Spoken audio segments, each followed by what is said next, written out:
Y la lección de hoy. Estamos listos ya para el capítulo 21 del Evangelio de Lucas. Y ese hecho me emociona. ¿Por qué? Si conoces bien tu Biblia, sabrás que el capítulo 21 de Lucas trata principalmente sobre los tiempos finales, lo que muchos llaman los últimos días. ¿Y qué representan los últimos días? Representan una transición, un cambio en el que este mundo, como lo conocemos, llegará a su fin y Dios establecerá su reino. Y la buena noticia para nosotros es esta, que antes de que caiga la ira de Dios sobre este mundo, es decir, su juicio consumidor, ¿qué podemos esperar? Podemos esperar ser removidos de este mundo en lo que se conoce como nuestra esperanza bendita, que muchas personas llaman el rapto o el arrebatamiento. En ese momento vamos a recibir un nuevo cuerpo, un cuerpo perfecto, uno que está perfectamente diseñado para la eternidad en el reino de Dios. Con ese nuevo cuerpo nunca moriremos, no sufriremos enfermedades, no podremos ser heridos y no tendremos la capacidad de pecar. Todo eso debería emocionarte.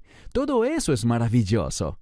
Y nos habla de un Dios de bendición, que quiere darnos una maravillosa condición eterna. Y sabemos algo, que cuando ocurra el arrebatamiento, seremos llevados fuera de este mundo para ser colocados en el reino de los cielos, pero el cielo es temporal. Sabemos que cuando el Mesías regrese por segunda vez, cuando Él venga para traer el fin de la ira de Dios y del juicio de Dios sobre este mundo, la Biblia dice, por ejemplo, en 1 Tesalonicenses 3:13, que nosotros vendremos con Él y que gobernaremos y reinaremos con el Mesías durante esos 1000 años, conocidos como el reino milenial. Y cuando el reino del milenio llegue a su fin, vendrá un tiempo de guerra y juicio. Pero al final, vemos que el pueblo de Dios saldrá victorioso. Dios enviará fuego desde el cielo y consumirá al enemigo. Y entonces pasaremos a lo que se llama la Nueva Jerusalén, el estado final y eterno del reino de Dios. E insisto, para todos los que estén allí, la norma será la perfección. No habrá más muerte, ni más enfermedad, ni más llanto, ni dolor, sino que conoceremos la bondad eterna de Dios. Disfrutaremos las promesas y las bendiciones de Dios.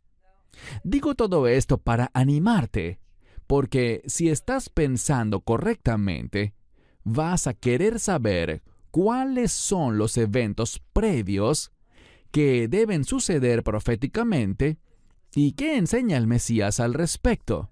Y no solo el Mesías, sino también Pablo, Pedro, Juan y otros. ¿Qué advierten ellos que debe suceder para que el reino de Dios sea establecido? Primero el reino milenial y luego la Nueva Jerusalén. Si estamos interesados en el reino, estaremos interesados en estos eventos. ¿Por qué? Porque solo cuando sabemos cuáles son, podemos orar adecuadamente para que seamos hallados fieles.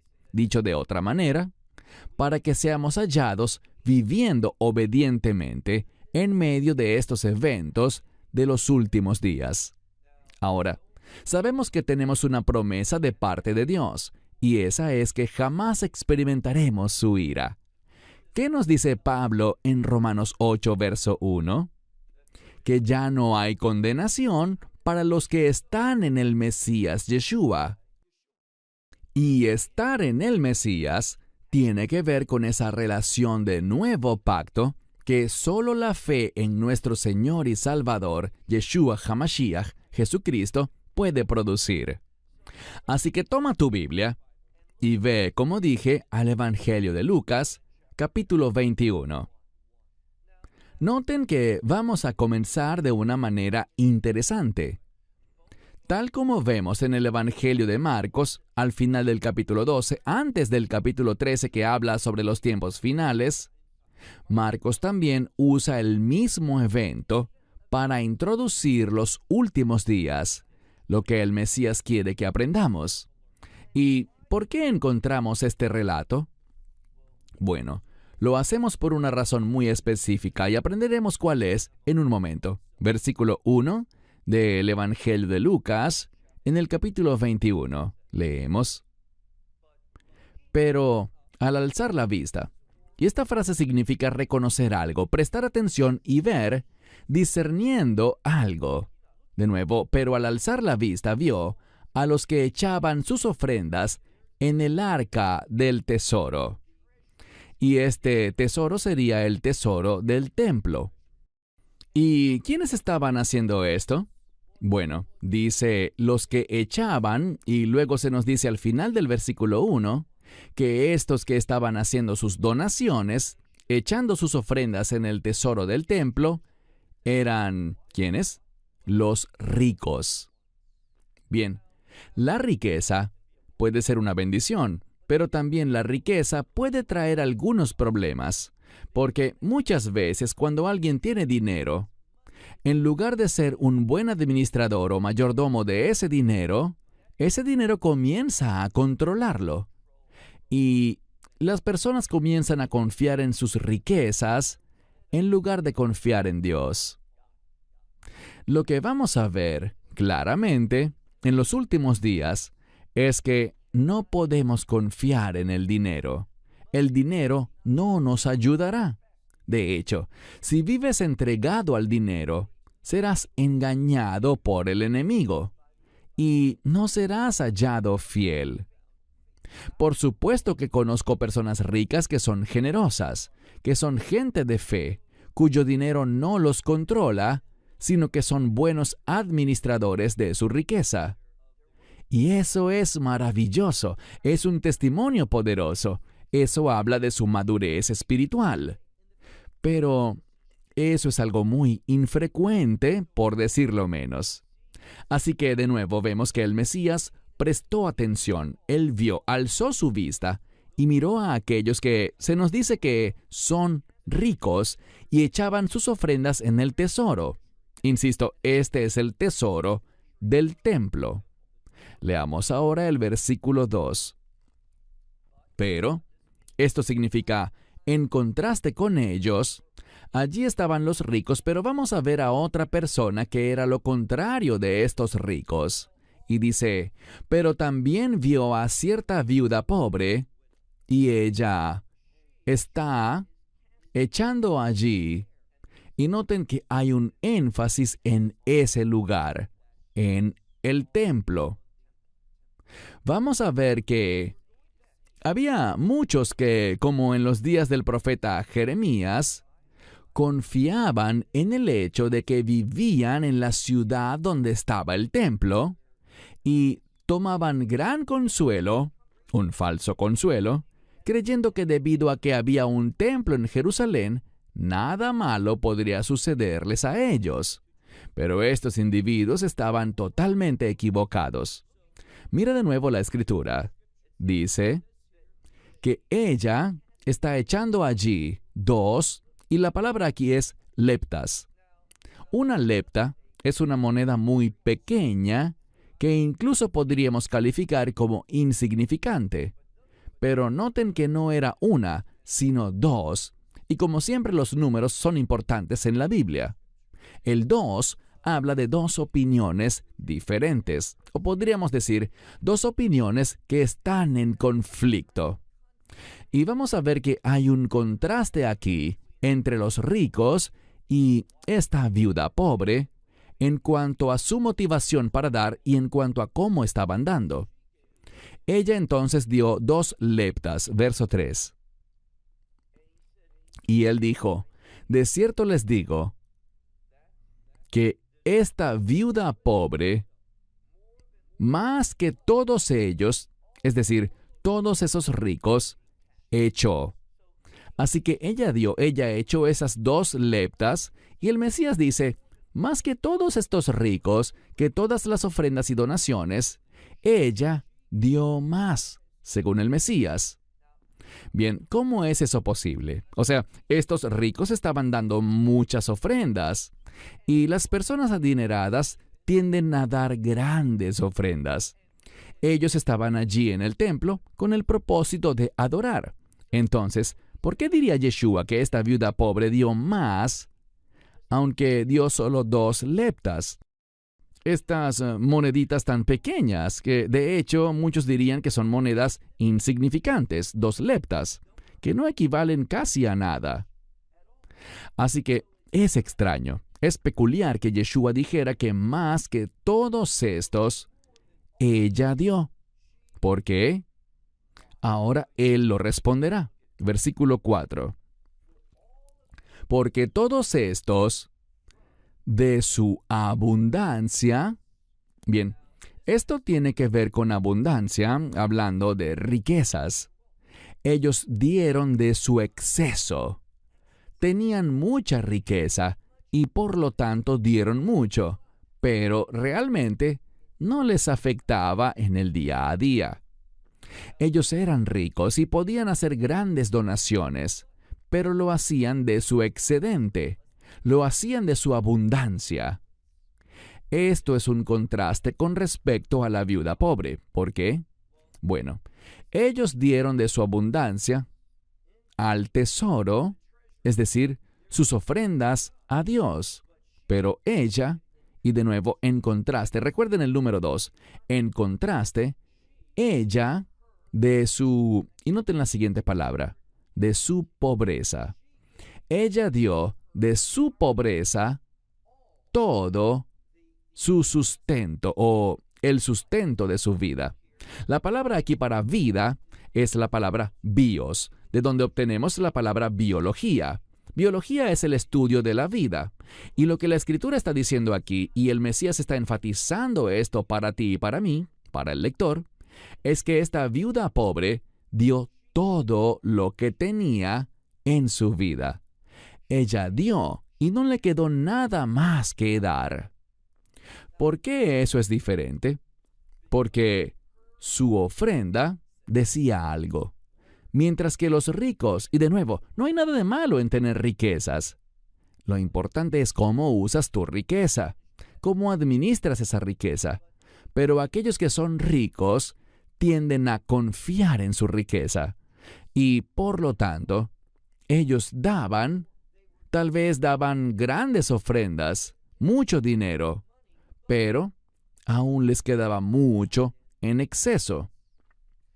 Por lo tanto, lo que ofrendaban no les impactaba en su día a día. Mucho quedaba en sus arcas. Pero esta viuda, ella dio todo lo que tenía en su vida. ¿Y por qué eso es importante? ¿Por qué Yeshua enfatiza esto? Porque al dar a Dios, estaba confiando en Él. No tenía nada más en qué apoyarse. La forma en que ella dio demostró su confianza en Dios y no en ningún activo financiero que pudiera tener. Ella confiaba en Él. Y recuerden, cuando confiamos en cualquier cosa que no sea Dios, vamos a ser fácilmente engañados por el enemigo. Ahora, noten algo más. Dice aquí que ella dio todo el sustento de su vida. Y por lo tanto, verso 5, y ciertos hombres decían. Ahora, a la luz de este evento, de lo que él estaba hablando, había quienes estaban con él, y estaban hablando. Y veamos lo que decían. Sigue leyendo el versículo 5. Estaban hablando ciertos hombres con relación al templo. Ellos admiraban la belleza del templo. Y noten lo que dice aquí. ¡Qué piedras! Y fíjense, buenas piedras. También hablaban de las ofrendas consagradas, con las que este templo estaba adornado. Así que el pueblo hacía grandes ofrendas, ofrendas consagradas, es decir, destinaban grandes sumas de dinero para el templo, de modo que pudieran colocarse grandes piedras. Ahora, si alguna vez has visitado Jerusalén, y te invito a que lo hagas, y si entras en lo que se conoce como el túnel del muro occidental, vas a ver piedras asombrosas, piedras grandes, que fueron cortadas de una manera muy habilidosa y colocadas en su posición. Esa obra costó una gran suma de dinero por la manera como fueron cortadas las piedras y por la manera como fueron colocadas allí. Todo eso costó una fortuna. Y este templo, como dije antes, estaba adornado con estas ofrendas consagradas. Las personas ricas del pueblo donaron muchísimo dinero, pero aquí está el problema. Ellos confiaban en el templo, confiaban en su riqueza, confiaban en todo menos en el Señor. Pero esta viuda pobre no confiaba en su riqueza porque no tenía alguna, pero confiaba y estaba dispuesta a dar todo lo que tenía al Señor porque creía en su fidelidad, que Él la sostendría, que Él era su defensor. Eso es lo que debemos recordar en los últimos días. Ahora, noten. Él dijo, leamos el verso 6. Estas que ven, es decir, estas piedras, esta decoración del templo, estas cosas que ven, quiere que nos demos cuenta de algo. Un cambio se acerca. Bien, de la misma manera que en los días del profeta Jeremías, ellos no creían que el enemigo venía, no creían que Babilonia vendría. Estaban más preocupados por Asiria en esos días. Pero Asiria estaba por desaparecer. Babilonia tomaría su lugar como imperio mundial. Babilonia destruiría la ciudad santa donde estaba el templo y destruirían el templo mismo con fuego. Ese templo no los iba a salvar. De hecho, debido a la corrupción, debido a la idolatría, debido a todos sus pecados, Dios iba a traer su juicio, y el juicio comenzó en la casa del Señor. Así que estas personas confiaban en su riqueza, confiaban en el hecho de que su riqueza podía construirles un edificio tan glorioso como este templo. Y sabemos que el rey Herodes, que no era judío, sino edomita, y Dios dice mucho sobre los edomitas, él fue el catalizador que hizo posible la construcción de ese templo que existía en los días del Mesías, un templo que tomó más de 40 años en completarse. ¡Qué gran esfuerzo! Y era glorioso desde la perspectiva del hombre. Pero ¿qué dice el Mesías? Mira el verso 6. Dice, estas cosas que están viendo, vendrán días en los que no quedará piedra sobre piedra que no sea derribada. ¿Escuchaste eso? Él profetizó la destrucción de este templo. Y sabemos sin la menor controversia, sin la menor duda, que lo que él profetizó ciertamente ocurrió. Porque en el año 70 después de Cristo, los romanos rodearon Jerusalén, destruyeron la ciudad, llevaron al pueblo al exilio, asesinaron a muchas personas y destruyeron ese templo. Ese templo que tardó más de 40 años en ser construido, fue derribado piedra por piedra.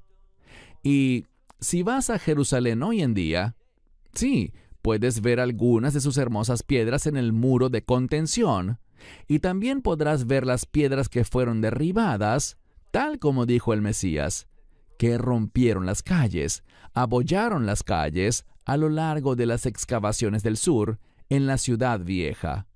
Todo esto, lo que él dijo, fue el resultado de que anunció la verdad. Ahora, pongamos algo muy en claro. ¿Por qué habló sobre la destrucción de Jerusalén en el año 70 después de Cristo? Él no habló allí sobre los últimos días. Poco después sí lo hizo, Y esto es lo que Él quiere que sepamos. Es un principio muy importante. Verán, muchos piensan erróneamente que lo que Él dijo después, lo que vamos a estudiar en las próximas semanas en Lucas capítulo 21, se trata todo del año 70 después de Cristo, pero no es así. Se trata de los últimos días.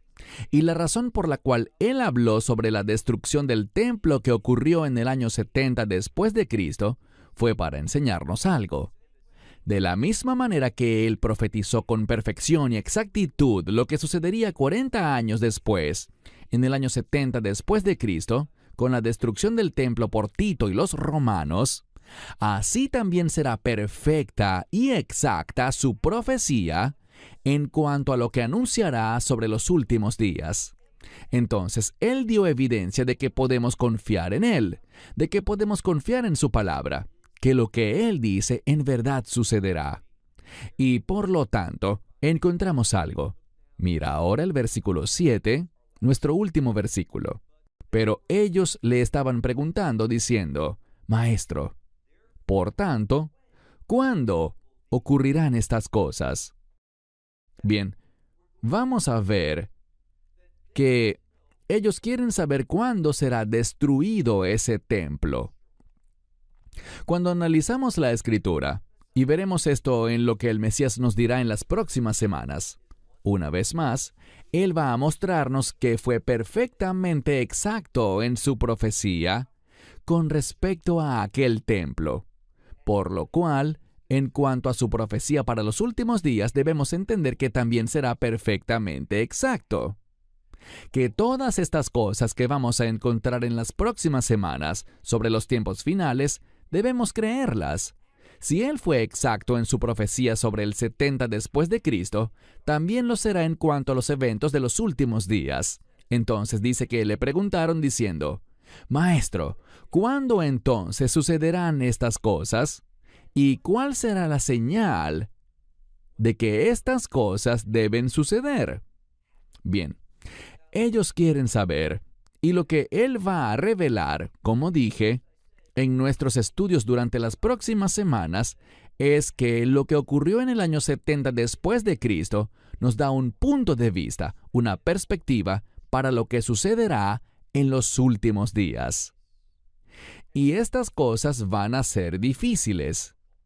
Estas cosas van a requerir que confíes en Él y no en la riqueza que puedes poseer o en cualquier cosa física.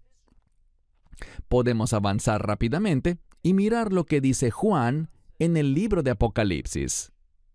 Juan nos dice que en un momento, él usa la palabra hora, pero a veces una hora no significa literalmente 60 minutos en la Biblia, sino que habla de un espacio de tiempo.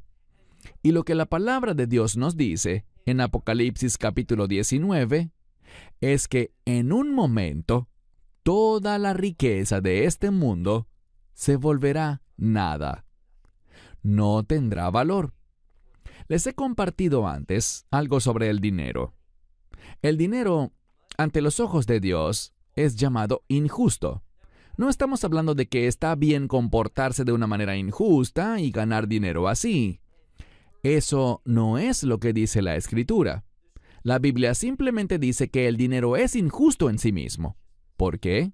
Porque la justicia es un término del reino, es un adjetivo del reino, y en el reino de Dios no habrá dinero.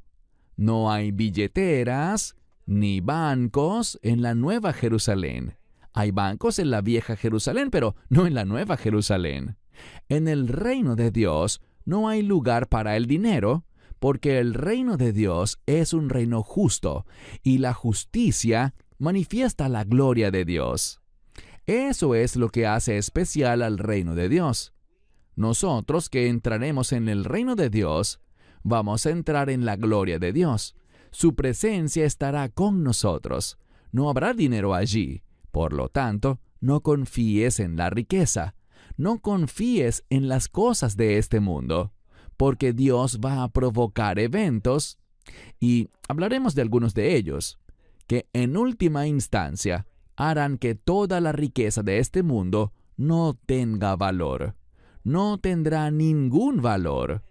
Y todos los que pertenecen al mundo se lamentarán, llorarán, se entristecerán, porque pusieron el énfasis de su vida en las finanzas, en la riqueza, mas todo eso será reducido a nada. No habrá valor alguno en las cosas de este mundo. ¿Por qué? Porque Él llevará a este mundo a su final. La buena noticia que tenemos es esta. En las próximas semanas vamos a ver lo que nuestro Señor y Salvador, lo que nuestro Mesías enseñó sobre lo que va a suceder en los últimos días, para que podamos tener una perspectiva de reino, para que entendamos los eventos de los últimos días que van a provocar esa transición para salir de este mundo y entrar al reino de Dios. Lo diré de otro modo, para que entendamos qué es lo que provocará el final de la iglesia en este mundo, y la forma como seremos sacados de este mundo antes de la ira de Dios para ser llevados al reino de los cielos, donde tendremos un tiempo de celebración, ese grandioso y maravilloso banquete de bodas. Y cada vez que se menciona una boda en la Escritura, una boda es sinónimo de gozo. Él va a sacarnos de este mundo y llevarnos a un lugar de regocijo, de alegría, de felicidad y de bendición. Y el aspecto clave de esta bendición es este, que vamos a estar en su presencia. Por eso es por lo que siempre debemos esforzarnos, por vivir de una manera y conducirnos de una manera que nos deje saber que Él está con nosotros y no haciendo cosas que lo hagan alejarse de nosotros. Él prometió nunca dejarnos ni desampararnos, pero cuando hacemos cosas contrarias a su voluntad, eso va a poner una distancia entre nosotros. No vamos a experimentarlo como Él quiere que lo experimentemos. Así que comprometámonos con este estudio y aprendamos los eventos de los últimos días para que estemos listos y seamos hallados fieles. Esperamos que te haya